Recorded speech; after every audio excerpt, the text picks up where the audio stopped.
दरबार में अचानक हलचल मच गई। फिजाओं में अजीब सी घबराहट फैलने लगी। जादूगर जयपाल अपने काले जादू से पूरा महल हिला चुका था। उसकी आंखों में घमंड, बातों में जहर और इरादों में दहशत थी। राजा तक कांप उठा और गरजते हुए बोला, कौन है वो फकीर जिसे लोग औलिया कहते हैं? उसे फौरन दरबार में लाया जाए। जी हाँ, बात हो रही है ख्वाजा गरीब नवाज रहमतुल्लाह अलैह की, जिनकी रूहानी ताकत से अंधेरा भी उजाले में बदल जाता है। जैसे ही ख्वाजा साहब दरबार में दाखिल हुए, जादूगर ने आसमान तक को कांपाने वाला जादू दिखाया। लोग डर से कांपने लगे, लेकिन ख्वाजा साहब ने बस एक कदम आगे बढ़ाया और फिर जो हुआ वो पूरी दुनिया के लिए सबक बन गया। आज की कहानी है एक घमंडी जादूगर और एक अल्लाह के वली की आमने सामने टक्कर की।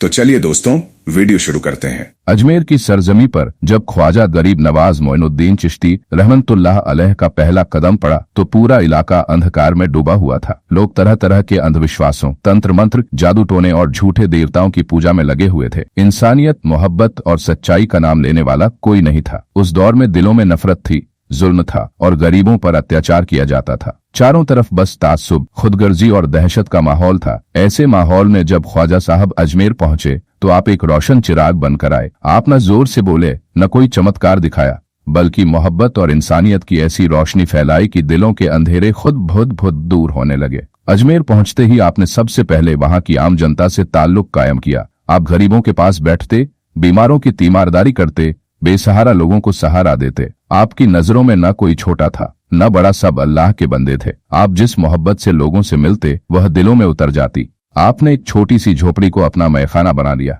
जहां आप अल्लाह का जिक्र करते, दुआएं मांगते और लोगों को सब्र व इंसाफ की राह दिखाते। दिन ब दिन वहां लोगों की तादाद बढ़ने लगी। कोई अपने दुख लेकर आता, कोई अपने सवालों के जवाब ढूंढता, लेकिन हर शख्स जब लौटता तो उसका दिल हल्का होता, आंखों में सुकून होता। धीरे धीरे आपके किरदार, आपकी पाकीज़गी और आपकी करामातें अजमेर में फैलने लगी। लोगों ने देखना शुरू किया कि जब कोई बीमार आता है तो आपकी दुआ से अच्छा हो जाता है, जब कोई गमज़दा आता है तो उसे राहत मिलती है। ये सब देखकर लोग आपके पास खींचे चले आते। मगर आपने कभी किसी को इस्लाम की जबरदस्ती दावत नहीं दी। आपका अमल, आपकी इंसानियत, आपका तहजीब ही सबसे बड़ी दावत थी।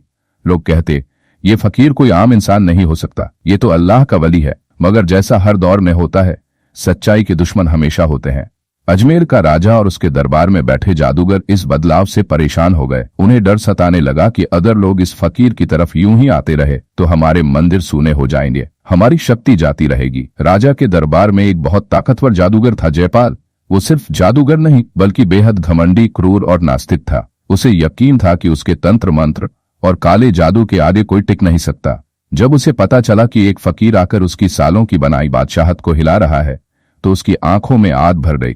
जयपाल ने झुंझलाते हुए कहा, ये कौन है जो मेरी रियासत में आकर मेरे जादू को चुनौती दे रहा है? मैं उसे सबक सिखाऊंगा, ऐसा सबक कि लोग सदियों तक याद रखें। उसने राजा से कहा, इजाजत दीजिए, मैं उसे खत्म कर दूं। राजा ने कहा, अगर तू इतना बड़ा जादूगर है तो जा, दिखा अपना कमाल। जयपाल ने अपने सैकड़ों चेले और जादूगरों को बुलाया।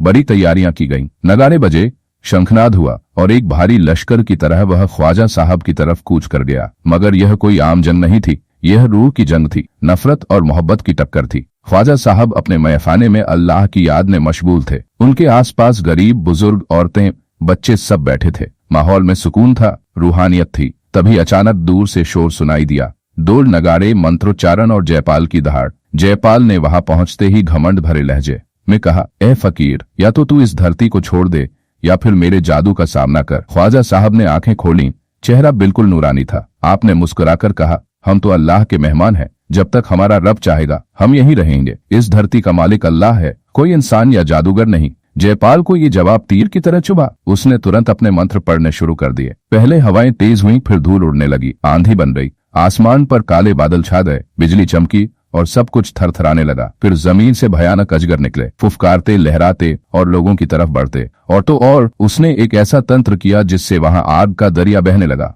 लपटें इतनी तेज थीं कि लोग कांपने लगे, कुछ चीख पड़े, कई औरतें बच्चों को छुपाने लगीं, कुछ लोग डर के मारे भागने लगे। मगर ख्वाजा साहब वहीं बैठे रहे, जैसे कुछ हुआ ही नहीं। आपने बस सर उठाया और दिल से दुआ की, ए मेरे रब, ये तेरी जमीन है, तेरे बंदों को डराया जा रहा है, तू अपने इस नाचीज बंदे की मदद कर। बस दुआ का असर शुरू हुआ। आंधी थम गई, बादल छट गए, बिजली गायब हो गई अजगर मिट्टी में बदलकर ढह गए और आग का दरिया एक ठंडी झील बन गया।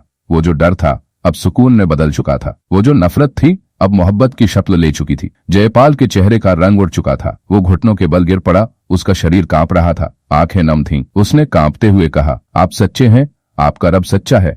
मैंने घमंड किया, मुझे माफ कर दीजिए। ख्वाजा साहब ने उसे अपने पास बुलाया, उसके सर पर हाथ फेरा और कहा, अल्लाह बड़ा रहम वाला है, तौबा कर लो, वो माफ कर देगा। जयपाल फूट फूट कर रोया। फिर वहीं उसने कलमा पढ़ा, ला इलाहा इल्लल्लाह मुहम्मदुर रसूलुल्लाह। उसने अपना नाम अब्दुल्लाह रखा और अपनी जिंदगी का हर लम्हा अल्लाह की बंदगी और ख्वाजा साहब की खिदमत में गुजार दिया। उस दिन से अजमेर की हवा बदल गई। लोग अब खुले दिल से इस फकीर को सुनते, मानते और उससे मोहब्बत करते। अजमेर शरीफ अब एक रूहानी मरकज बन चुका था। दूर दूर से लोग आने लगे और यह सिलसिला आज तक जारी है। इस कहानी से हमें ये सीख मिलती है कि सच्चाई चाहे कितनी भी दबाई जाए, एक दिन उजागर होती है। मोहब्बत और सब्र की ताकत हर जादू, हर तंत्र मंत्र से बड़ी होती है और जो दिल से तौबा करता है, अल्लाह उसकी हर गलती को माफ कर देता है।